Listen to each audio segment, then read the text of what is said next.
Hey, gang, so we got a little bit of a surprise today. We got a letter from the chairman, which the last time we got one was December 30th, 2022. And look at this. Back in those days, we had the animated one here. So let's go ahead and get this. If I have not heard anyone, I know all the other content creators who have content creation as their jobs have already jumped on this, no doubt. This is not my job, and I just got off work, so I am going to go ahead and read through it. If there's anything that I think is particularly boring or not surprising, I'll edit it out and you'll get the finished product of that, but I'll probably just read the whole thing. Let's get this.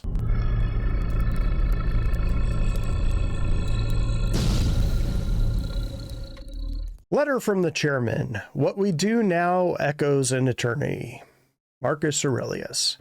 2023. Oh, for anyone that doesn't know, the letters from the chairman are from Chris Roberts. So these are typically straight from Chris Roberts' mouth. They're usually a little aspirational. He's dialed that back a little bit in recent years, but he loves this project and this is his dream child. So he kind of gets into it. We'll see if he's gotten a little more realistic.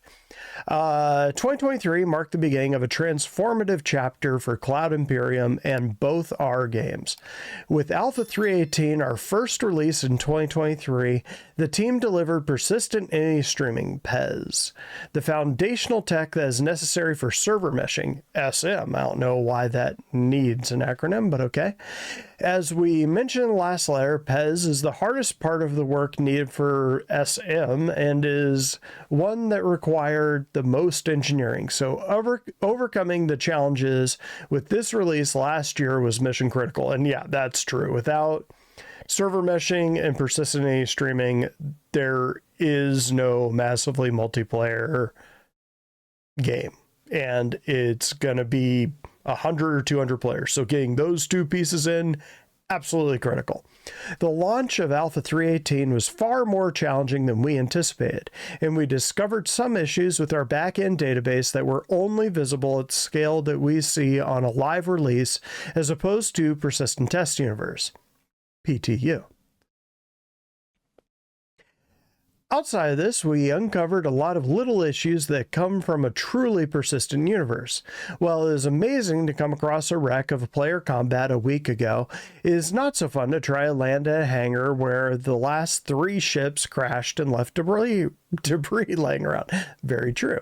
Anyone that's been to Grimhex can agree.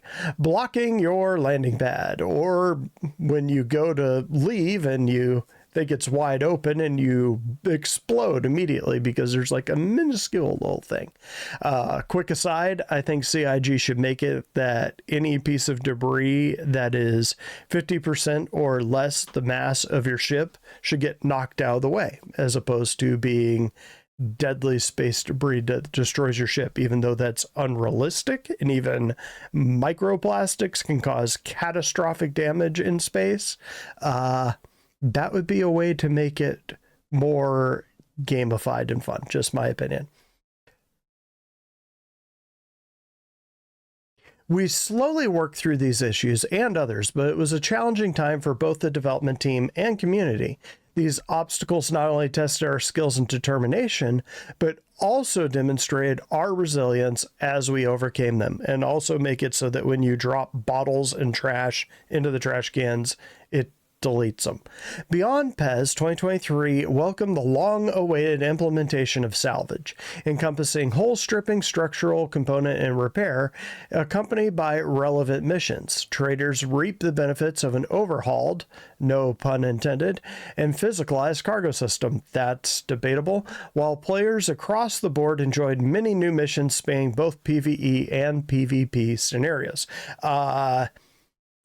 PES and server meshing, I don't know if they're what broke it, but especially in like the last 6 months, most of the missions have been broken with the exception of salvaging. So you could do some bounty hunting missions But other than that, a lot of things have been broken through the last year. But we all knew that this would be a rough transition with PES and server meshing rolling out. With that said, beyond PES 2023, I just read that, didn't I? Yes, we did. Cillian. Our development journey reached a series of significant milestones last year. Yes, it did. All of which took center stage at SitCon 2953. The magnitude of this event for everyone at CIG cannot be overstated, especially considering it marked our first in-person SitCon in over 4 years. True. We have been powered by all of your excitement since the very beginning of the journey, and we've missed the energy that comes from spending time together sharing our mutual excitement about what we're building. And I am debating going to SitCon this year, although I probably need to buy that plane ticket pretty soon, considering that I am literally on the other side of the world, I believe. The show was an incredible affirmation of all our hard work, and I probably need to lock down an Airbnb or something. Thoughts?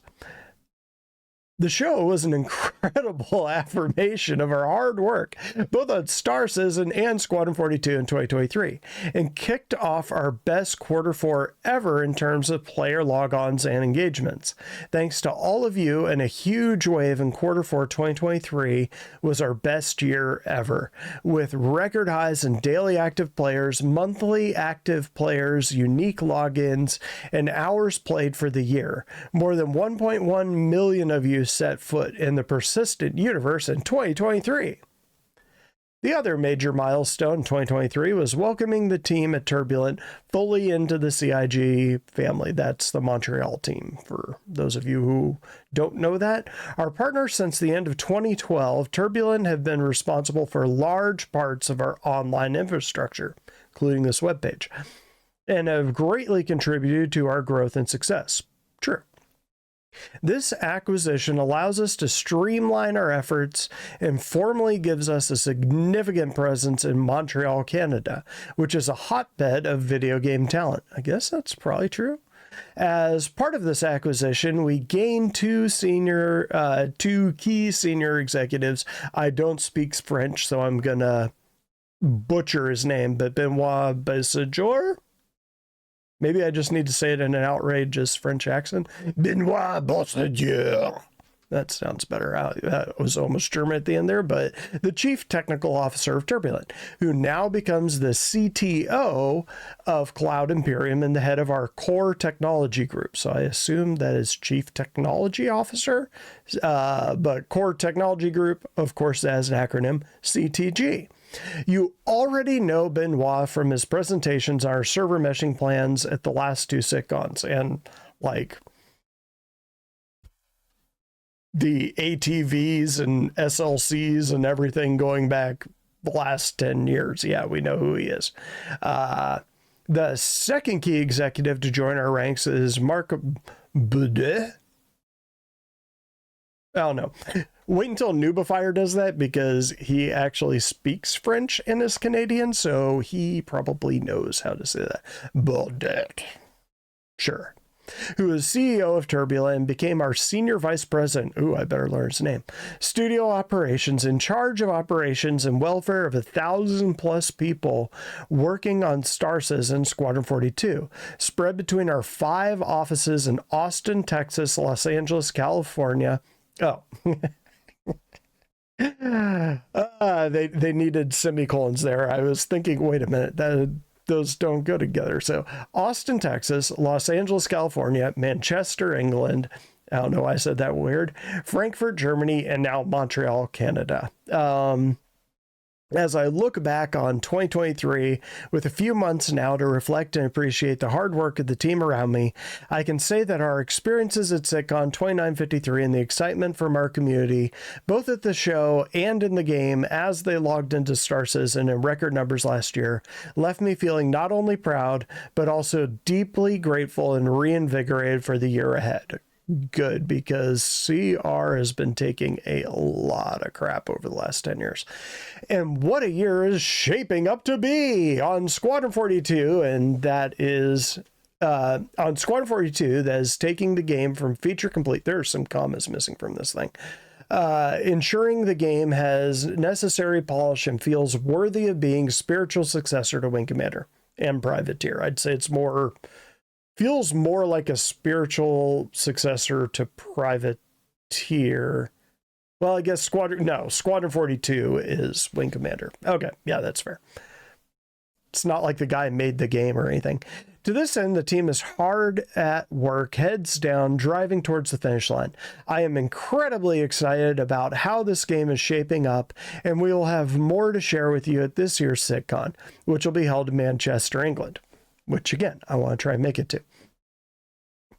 On the Star Citizen front, the teams are preparing to deliver server meshing, expanding the universe of Star Citizen to multiple star systems, and that should be in the PTU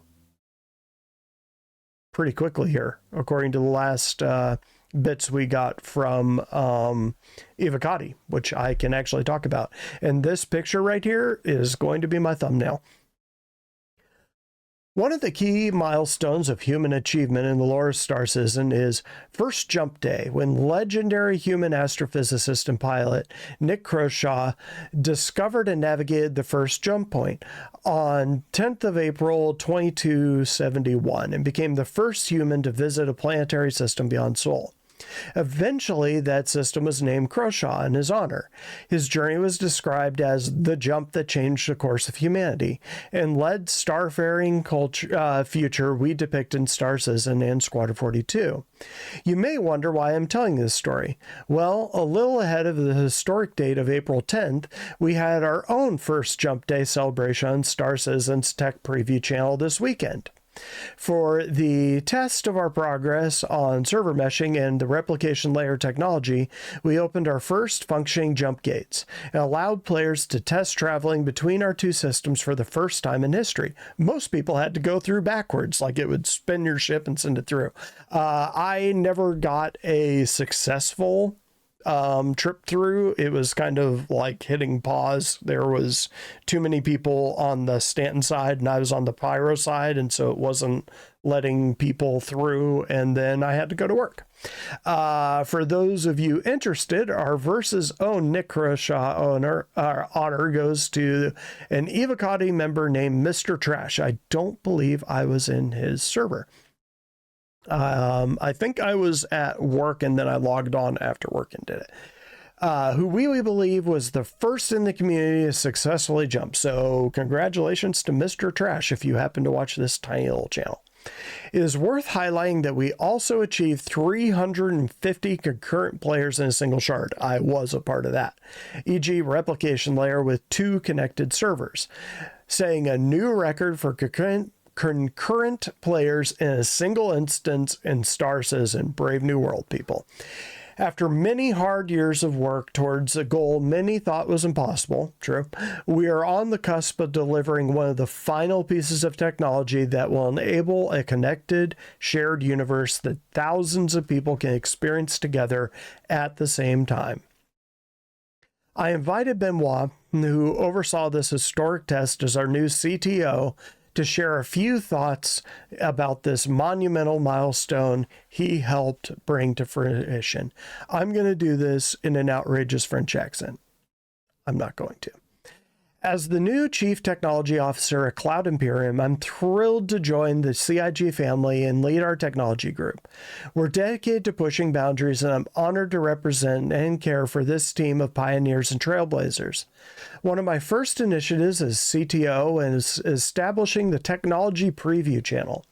It's a space where developers can fearlessly test large technology changes with players way before they go live, fostering the spirit of open development with our community. Yeah, that was a pretty brilliant move. As I've kind of been saying for a while, they need to do more with Arena Commander, and now they are. And it's definitely because they were watching this channel when it had like 20 people on it. In 2024, our server meshing journey is hitting its stride after years of dedication. We're closing in on the original vision we set out to achieve. This journey started long ago with the introduction of streaming capabilities to Star Engine, like client-side object container streaming. Let's not talk about socks. Oh, they do mention socks, followed by server-side object container streaming, socks, and progressing to persistent streaming. There was a little bit of false starts there, but we'll take it. To maintain the entire game world, every step has been building towards our goal to support MMO level player populations in a high fidelity game environment of large magnitude. Kind of did those in reverse order, but all in all, getting there. We are gearing up to release Replication Layer in 3.23. This is a big deal, understatement. It's the foundation we build the mesh on. Yes, it absolutely is. As a player, you should perceive this specifically when dealing with server crashes, 30K, as those will no longer cause immediately disconnection, but gracefully recover, allowing you to continue to play. For developers, this milestone marks the true separation between the simulation and the replication, a humongous achievement for the game and Star Engine. It really is. In my experience, the 30Ks took a while to recover, but they did eventually just drop you right back where you were. So you didn't spawn at the station if you were flying around in your ship and all of that. You spawned on your ship where you were and could continue what you were doing, which is progress. And they'll get there. I'm sure they'll get there. I always knew they'd get there. I just didn't know how long it would take. Apparently, there it is. But hey, we're not hitting pause there. We're charging full steam ahead and towards launching our first multi-server mesh in 4.0. For this, multiple servers work together to simulate parts of the universe. As a player, this will enable you to visit Pyro through the jump gate, where the jump tunnels transition seamlessly between game servers. Game shards will also host more players, so you should encounter more friends or foes along the way. And that has been, I would say, if there's one thing that I've noticed in the last year, it's that with the larger servers, I've definitely been bumping into fellow players more often. Typically, you could play a week and not see another player unless you were trying to. And now you will see them on the regular, like maybe not at every single place you land, but you will see them out and about, and that's cool. It is cool to see other people flying around. It'll be even cooler when the verse is filled with NPCs and there's just life and motion everywhere. That will make this game, that's when I know it'll truly have turned the corner. This will mark a new beginning for our game architecture. In the coming weeks and months, get ready for more technical preview tests with various mesh configurations, multiple game servers per solar system, and seamless transitions without gates. We're talking about layouts where servers are dedicated to entire planets and moons. Others focus solely on landing zones or other key locations, with plenty of higher player count experience. So what he's talking about there is the eventual goal. Some of the things they talked about a few years ago was servers would be spun up to deal with more people. So let's say that you have one person is in Pyro and one person is in Stanton. It would spin up two servers for that. Now let's say there's one person in Pyro and there's, say, 100 people in Stanton, but 50 are in Seraphim and 50 are in Lorville. Now we'll spin up a server for Lorville and a server for Seraphim Station and that server for Pyro. And then if all 100 of those people in Lorville go to like a couple different locations in Lorville, it'll spin up different servers just so that they can kind of keep their frames up.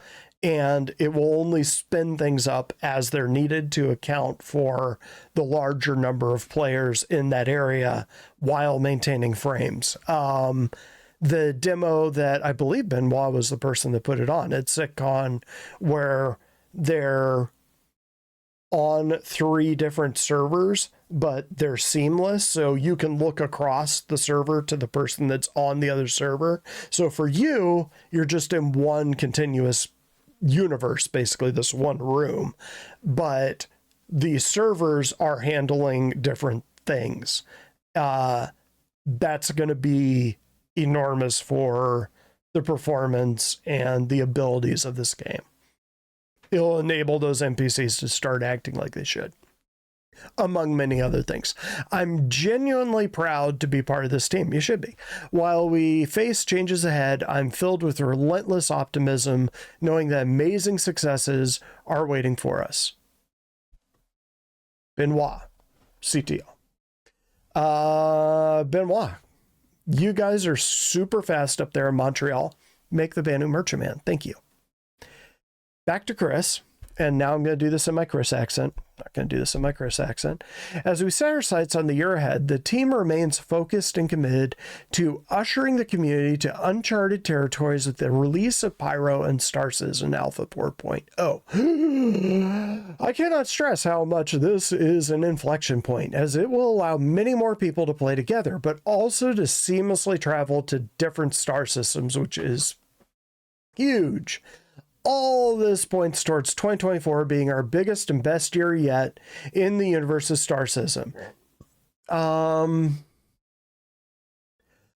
would say on the engineering and development side, this will be the biggest year. I would expect 2025 to be a bigger deal for the player base, because that is when we will get all the stuff. So 2024, biggest year for them. 2025, biggest year for us. That's what I'm going to say about it. But Star Citizen Alpha 4.0 is not our final destination. And with that, I have more exciting news to share. As we revealed at SitCon with Squadron 42 achieving the feature complete milestone, we are now able to bring features developed for Squadron 42 to the persistent universe at an accelerated rate, which is awesome.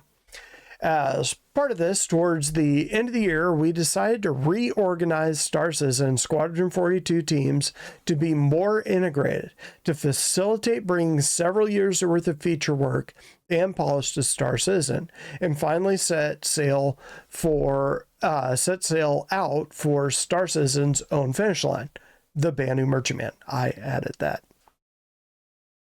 but it should be what they're aiming for. Just don't make the rest of the game, just make the Banu Merchantman. Be like, Don Steeler asked for it, blame him. While we recognize that there's no definitive finish line in an online MMO, true, and that we will always be adding new features and content for many, many years to come, Star Citizen 1.0 is what we consider the feature and content set to represent commercial release. This means that the game is welcoming to new players, stable and polished, with enough gameplay and content to engage players continuously. Yeah, and having the better servers would definitely allow them to start dumping in the content that's just been sitting on the back burners, like all the loops. Granted, those things will take time to develop, but this will enable them to begin developing this. In other words, is no longer alpha or early access at that point when it hits 1.0. Much like we planned out Squad 42's drive to feature complete and the upcoming content complete status, we spent significant time looking at what Star Citizen 1.0 means and what it would take to get there. To facilitate this, I am pleased to share that our own Rich Tyrer will be taking on a new role as Senior Game Director, which I believe they'll probably get to it. I think that was Todd Pappy's old position, overseeing both the development of Star Citizen and Squadron 42 alongside me. Okay, so no, Todd Pappy I believe he was just the PU. With this change, you'll start seeing more rapid expansion of features and content coming from Squadron 42 to Star Citizen, starting with Alpha 323, which is shaping up to be one of our biggest releases to date in terms of new features getting to the player's hands.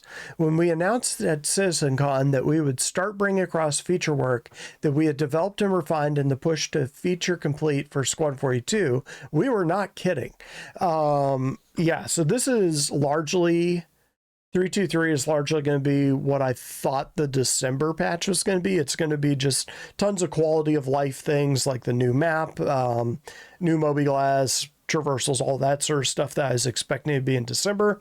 It's actually going to be in Q2, which could be any time between April and June. I would expect it to be somewhere in between there.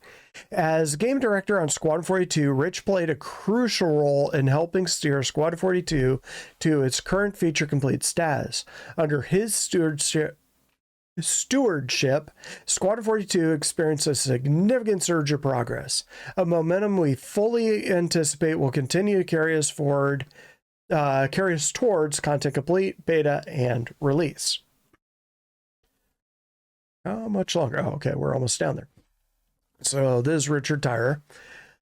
Firstly, I'd like to take this opportunity to say how great it is to be back working on Star Citizen.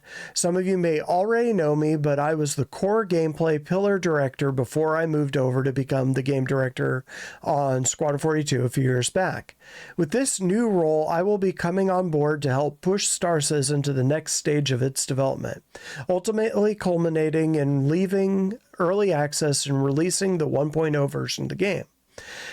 This begins with identifying what features and content are required to create a fully realized space MMO while laying the foundations for future updates. To be 100% clear though, this doesn't mean going back to the drawing board or totally changing the vision of what SC currently is. With this aim, Chris and I have overseen the creation of a roadmap that takes us all the way up to 1.0 and outlines all the features of content we need, and just as crucially, the ones that will come post full release. I would hope it kind of sucks because this was kind of the core to the development of this channel, was doing the progress tracker. I would rather they dump the progress tracker and kind of go to a more traditional roadmap, which it sounds like Rich is talking about here, where it's kind of the next patch, we're going to do this. You get that patch when we're done with those features. You don't get it on the quarterly release schedule. Or we will do a quarterly release schedule and you'll get what's finished. Those are a little bit harder to lay out because you don't necessarily know what the teams are going to be finished with. And there could be things that are done but have reliances on other features that they can't release yet, so that thing doesn't get released. So it's easier to do. Our next goal is going to be the bounty hunting patch, and we're going to release these things with the bounty hunting patch. And you get that when we're done with it and we're happy with it and it works right. That's the way most companies do it. Obviously, not the way CIG has done it. Let's see. With my role now overseeing both projects with Chris, and the fact that Squadron 42 has hit its feature complete milestone, is providing an opportunity to reshuffle the teams.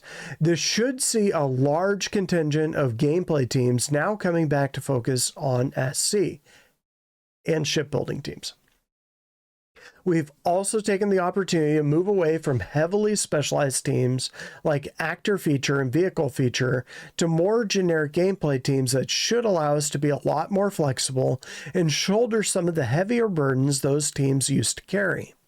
While these teams will be instrumental in shipping Squadron 42, they will now be focused on bringing all the existing features over to Star Citizen, as well as working, I don't know why they say Star Citizen as opposed to Persistent Universe, since Squadron 42 is also Star Citizen, it's just Star Citizen Squadron 42. I'm going to say Persistent Universe or PU from now on by CSC. Working on brand new features like base building and crafting to help round out the 1.0 experience. Base building will be amazeballs, so will crafting. And those of you who've followed this channel for a while, you know I don't just throw the word amazeballs around. With every release going forward, the intention is to move ourselves closer to that end goal. So you should expect to see large updates each quarter with many changes to systems that have not been touched in a long time, like economy, what? Insurance, etc. Alongside a whole suite of quality of life improvements, things like inventory, missions, mobiGlas, etc., coupled with totally brand new features and content. Critters. We're getting critters. We have set very ambitious goals for ourselves internally, both for the game and technology teams. But Chris and I truly believe they are achievable, and hopefully you can start to see that progress starting with 323 and beyond. Rich Tyresim, Game Director. Cool. Back to Chris. Working in tandem, Rich and I will continue to establish the strategic vision to bring to life the intended Star Citizen gameplay experience. As Rich said, over the past few months, our teams have been busily planning the upcoming major milestone for the Persistent Universe, culminating in what we refer to as Star Citizen 1.0. My dog approves. As that roadmap comes together and becomes validated, we look forward to sharing with you both its vision and executional plan later this year. Awesome. Good. As part of this development reorganization, we have made a few significant changes. From a personal standpoint, I have moved to Austin, Texas from Los Angeles. Is this still Chris? He's in Manchester, right? To be closer in time zone to our main development operations in Manchester, Frankfurt, and Montreal.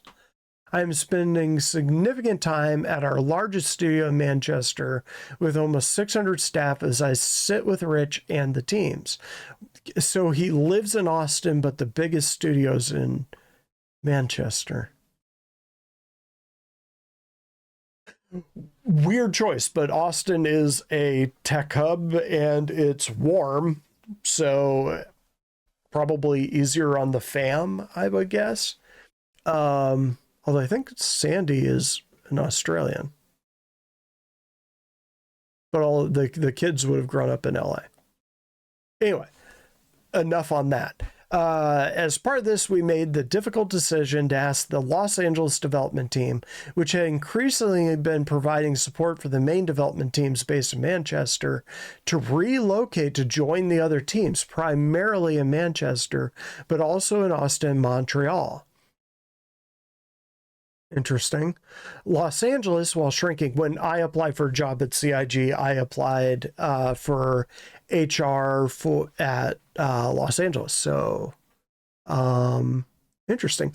Los Angeles, while shrinking, okay, I was wondering if they were going to actually close it down, will be an important office for the company, but one focusing on a business support role with marketing, finance, legal, and HR. Oh, I would have been fine. As part of this though I would not mind living in the UK. As part of this reorganization, we sadly waved goodbye to Persistent Universe live director Todd Pappy. So there it is, as he had moved back to the US from the UK last year for family reasons.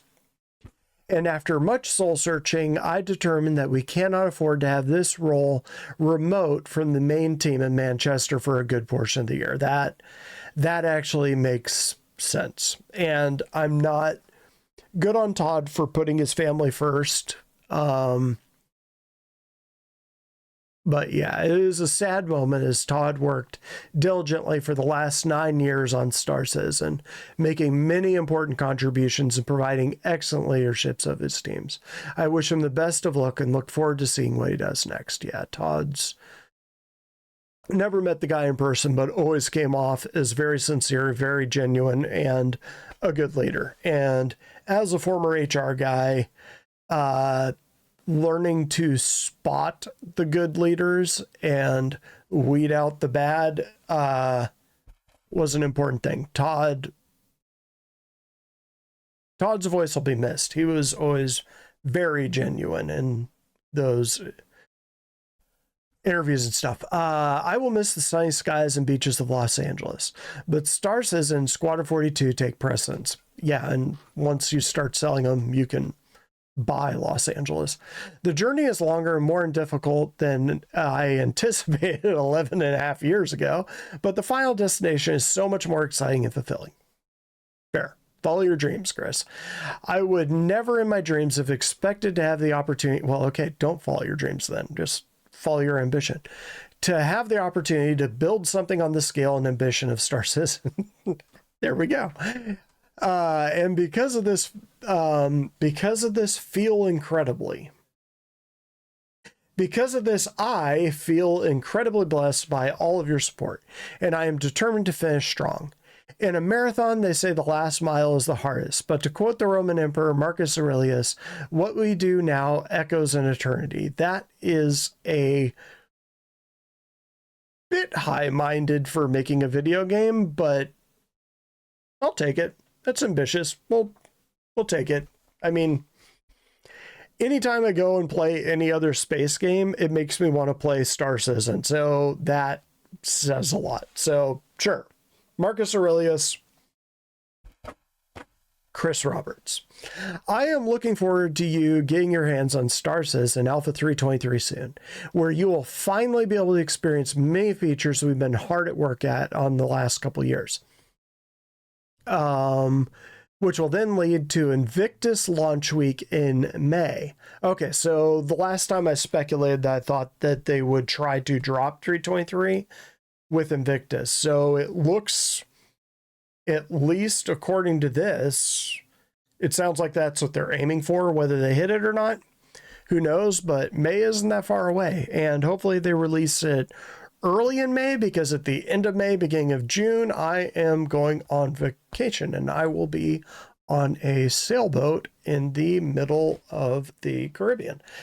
As a lead up to Invictus, we have prepared a series of missions. So it would be nice if they released it before then so I can actually talk about it and play it. To earn your UEE Civilian Defense Force stripes. I wonder if that's going to be an actual suit. Would be kind of cool, and potentially earn an incredibly powerful and unprecedented in-game upgrade if you complete all of them. So you are ready to face Xenothreat in a more personal manner. Not sure I want to face Xenothreat in a more personal manner and then go into Pyro, where Xenothreat is the quote-unquote military. Incredibly, potentially earn an incredibly powerful and unprecedented upgrade. Oh, God. Okay, so I think I know what that is. I think that's going to be the military version of the Hornet. Would be that. And that's why they'll be dropping it. Just people have been speculating down in the comments below and across all of Star Citizen that's coming. I think leaks actually found the files, so I would not be shocked if incredibly powerful and unprecedented in-game upgrade is the military version of the Hornet. The power of community. The driving force behind our success is our extended team, each and every one of you. Together, we have built a community that not only plays a crucial role in our development, but also embodies our shared passion for the Star Citizen universe. It is you who has propelled us forward.